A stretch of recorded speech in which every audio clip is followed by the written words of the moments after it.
Las puertas del monasterio estaban abiertas de par en par, el mundo se extendía más allá y todo estaba listo para la partida. El barón Conrad y sus hombres de armas estaban sentados con los pies en los estribos.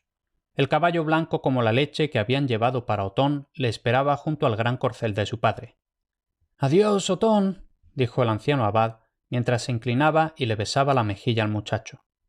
«Adiós», respondió Otón con su sencillez y tranquilidad, y el anciano sintió una punzada en el corazón al ver que el niño no se afligía por la despedida. «Adiós, Otón», dijeron los hermanos que estaban alrededor. «Adiós, adiós». Entonces el pobre hermano Juan se adelantó y tomó la mano del niño, y lo miró a la cara mientras estaba sentado en su caballo. «Nos volveremos a ver», dijo con su sonrisa extraña y ausente. «Pero tal vez sea en el paraíso, y allí quizá nos dejen tumbarnos en el campanario del Padre y contemplar a los ángeles en el patio de abajo». «Sí», respondió Otón con una sonrisa.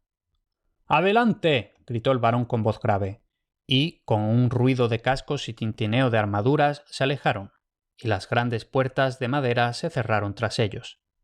Bajaron por el empinado y sinuoso sendero y salieron al gran mundo que Otón y el hermano Juan habían contemplado tantas veces desde el campanario de madera de la cruz blanca en la colina. «¿Te han enseñado a montar los curas de Michaelsburg?», preguntó el barón cuando llegaron a la carretera llana. «No», respondió Otón, «no teníamos caballo para montar, solo para traer la cosecha o las uvas de los viñedos más lejanos a la vendimia». «Brr», dijo el barón, «pensé que el abad habría tenido suficiente sangre de los viejos tiempos en sus venas como para haberte enseñado lo que conviene que sepa un caballero. ¿No tienes miedo?» «No», dijo Otón con una sonrisa, «no tengo miedo». «Al menos demuestras ser un güelfo», dijo el huraño barón. Pero tal vez la idea de Otón sobre el miedo y la del barón Conrad eran muy diferentes. Ya había pasado la tarde cuando llegaron al final del camino. Por el sendero empinado y pedregoso subieron hasta el puente levadizo y la gran puerta de Drachenhausen, donde la muralla, la torre y las fortificaciones parecían más oscuras e imponentes que nunca en el crepúsculo gris de la noche que se acercaba. El pequeño Otón miró con ojos grandes, asombrados y maravillados, aquel nuevo y sombrío hogar. Al momento siguiente cruzaron con estrépito el puente levadizo que salvaba el estrecho y negro abismo entre la calzada y la muralla, y al siguiente habían pasado el arco resonante de la gran puerta hasta la penumbra gris del patio pavimentado del interior. Otón miró a su alrededor, a los numerosos rostros reunidos allí, para ver por primera vez al joven varón. Rostros duros y ásperos, con grietas y curtidos por la intemperie, muy diferentes de los apacibles hermanos entre los que había vivido, y le pareció extraño que no hubiera allí nadie a quien pudiera conocer. Mientras subía los empinados y pedregosos escalones hasta la puerta de la casa del barón, la vieja Úrsula bajó corriendo a su encuentro. Lo rodeó con sus brazos marchitos y lo estrechó fuerte. «¡Mi pequeño!», exclamó, y luego se puso a sollozar como si se le fuera a romper el corazón. «Aquí hay alguien que me conoce», pensó el niño. Su nuevo hogar le resultaba a Otón extraño y maravilloso. Las armaduras, los trofeos, las banderas, las largas galerías con sus habitaciones, el gran salón con su techo abovedado y su gran chimenea de piedra grotescamente tallada, y toda aquella gente extraña con sus vidas y pensamientos tan diferentes de lo que él estaba acostumbrado. Y era maravilloso explorar todos los lugares extraños de aquel castillo viejo y oscuro, lugares en los que a Otón le parecía que nunca había estado nadie. Una vez se internó por un largo y oscuro pasadizo bajo el vestíbulo, abrió de un empujón una estrecha puerta de madera de roble forrada de hierro y se encontró de pronto en una tierra nueva y extraña. La luz gris que entraba por una serie de ventanas altas y estrechas caía sobre una hilera de figuras silenciosas e inmóviles talladas en piedra, caballeros y damas con armaduras y vestidos extraños. Cada uno yacía en su lecho pétreo con las manos entrelazadas y mirando con ojos fijos, inmóviles y pétreos, hacia el sombrío arco abovedado que había sobre ellos.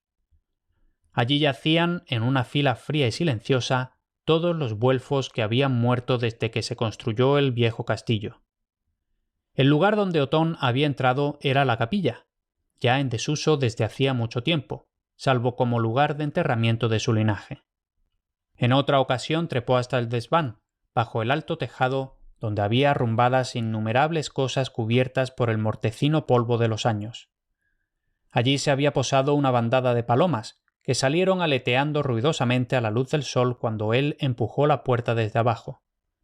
Allí buscó entre las cosas enmohecidas del pasado hasta que, ¡oh, alegría de las alegrías!, en un antiguo cofre de roble encontró una gran cantidad de libros carcomidos por los gusanos, que habían pertenecido a algún viejo capellán del castillo en tiempos pasados.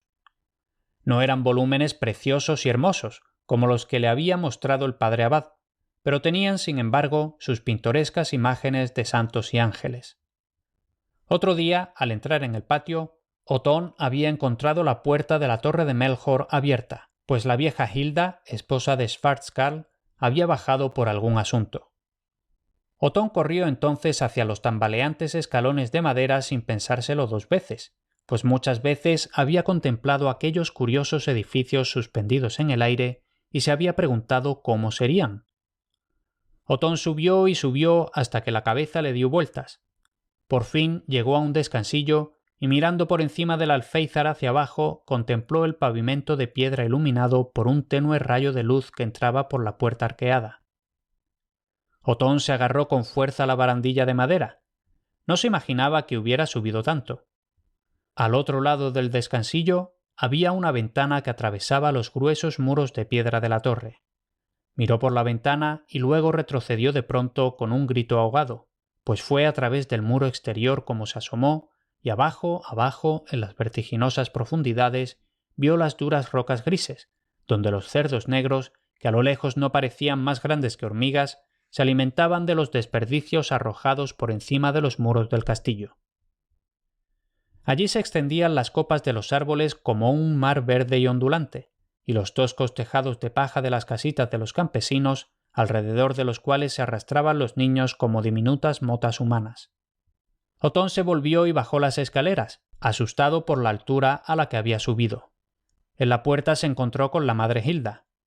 ¡Cielo santo!, gritó ella, echándose hacia atrás y cruzándose de brazos, y luego, al ver quién era, le regaló una sonrisa tan cortés y agradable como su rostro, con sus ojillos hundidos, era capaz de esbozar.